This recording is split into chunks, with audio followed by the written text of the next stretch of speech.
Hai guys, balik lagi bareng aku Aristia. Video kali ini aku akan bahas tentang keketatan jurusan di UGM 2020.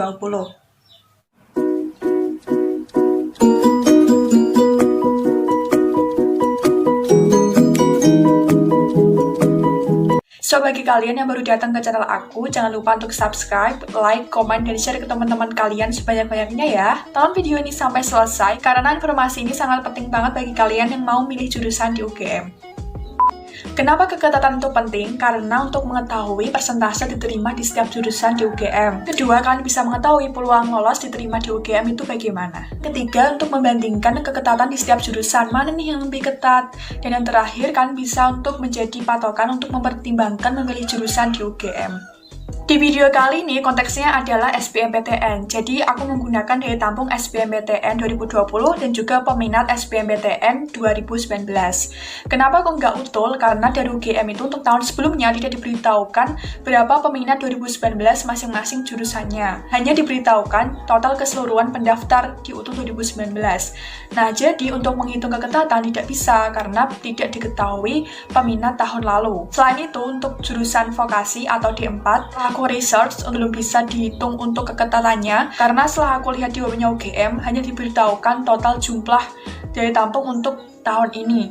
Tidak diberitahukan juga berapa peminat tahun sebelumnya. Jadi dalam video ini akan aku hitung keketatannya berdasarkan SBMPTN, jadi daya tampung dan juga peminat SBMPTN tahun lalu.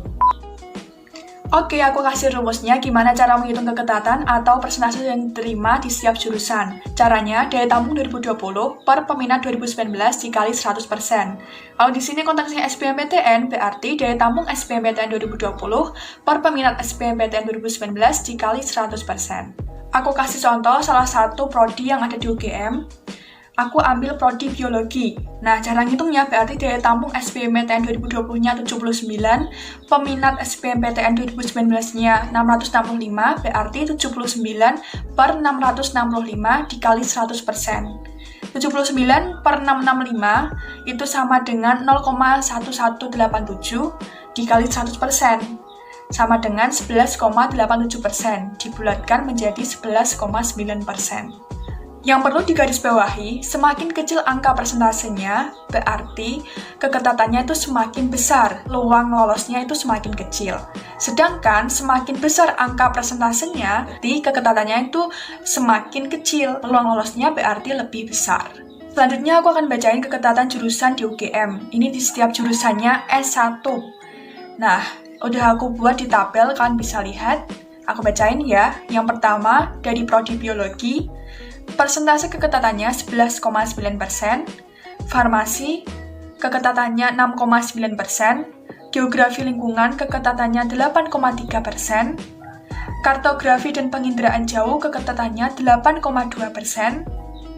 pembangunan wilayah keketatannya 8,9%, higien gigi keketatannya 5,5%, kedokteran gigi keketatannya 7,8%, kedokteran hewan keketatannya 11,4%, gizi kesehatan keketatannya 5,9%, ilmu keperawatan keketatannya 8,2%, kedokteran keketatannya 5,7%, kehutanan keketatannya 10%, elektronika dan instrumentasi keketatannya 9,3%, fisika keketatannya 7,9%, geofisika 13,8%, ilmu aktuaria 2,3%, ilmu komputer 5,2%, kimia 9,4%, matematika 13,1%, statistika 9,2%, agronomi 12,4%, akuakultur 7,6%, ekonomi pertanian dan agribisnis 7,5%, ilmu tanah 8,6%, manajemen sumber daya akuatik 5,5%. Mikrobiologi pertanian 8,9%, penyuluhan dan komunikasi pertanian 8,1%, proteksi tanaman 4,7%, teknologi hasil perikanan 10,1%, ilmu dan industri peternakan 12,1%, arsitektur 4,9%, perencanaan wilayah dan kota 7,2%, teknik elektro 9,6%, teknik fisika 11,7%, teknik geodesi 10,6%, teknik geologi 12,7%, teknik industri 8,9%, teknik kimia 14,3%, teknik mesin 9,4%. Teknik nuklir 8%, teknik sipil 7%, teknologi informasi 4,8%, teknik pertanian 8,1%, dan ini pengecualian untuk teknik biomedis belum bisa dihitung keketatannya karena ini merupakan jurusan baru di tahun 2020, jadi belum ada peminat tahun 2019. Lanjut, teknologi industri pertanian 12,2%, teknologi pangan dan hasil pertanian 7,3%. Lanjut untuk prodi yang soshum, akuntansi 8,2%, ilmu ekonomi 6,4%, manajemen 5,4%, filsafat 6,5%, hukum 8,2%, psikologi 5,6%, antropologi budaya 4,4%, arkeologi 4,5%, bahasa dan kebudayaan Korea 2,7%, bahasa dan sastra Indonesia 6,6%, pariwisata 1,8%, sastra Arab 6,4%, sastra Inggris 5,4%, sastra Jawa 5,3%, sastra Jepang 4,9%, sastra Prancis 5,9%, sejarah 4,6%, ilmu hubungan internasional 4,4%, ilmu komunikasi 3,7%, manajemen dan kebijakan publik 5,5%, pembangunan sosial dan kesejahteraan 4%, politik dan pemerintahan 6,4%, sosiologi 4,3%. Dapat disimpulkan keketatan jurusan paling tinggi di Saintek berarti persentasenya paling kecil, yaitu di prodi ilmu aktuaria sebesar 2,3%.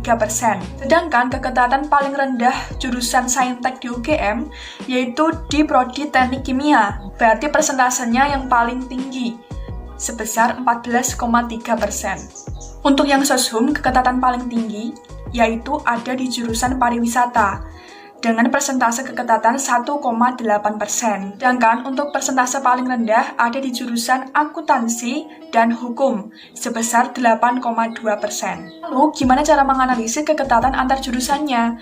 Gimana juga cara membandingkan apakah jurusan ini lebih ketat atau lebih rendah keketatannya daripada jurusan yang lainnya?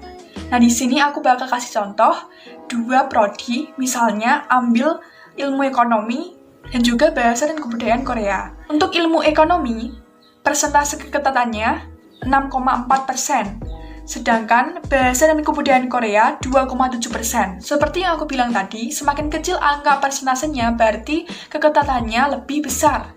Berarti bahasa dan kebudayaan Korea lebih ketat daripada ilmu ekonomi.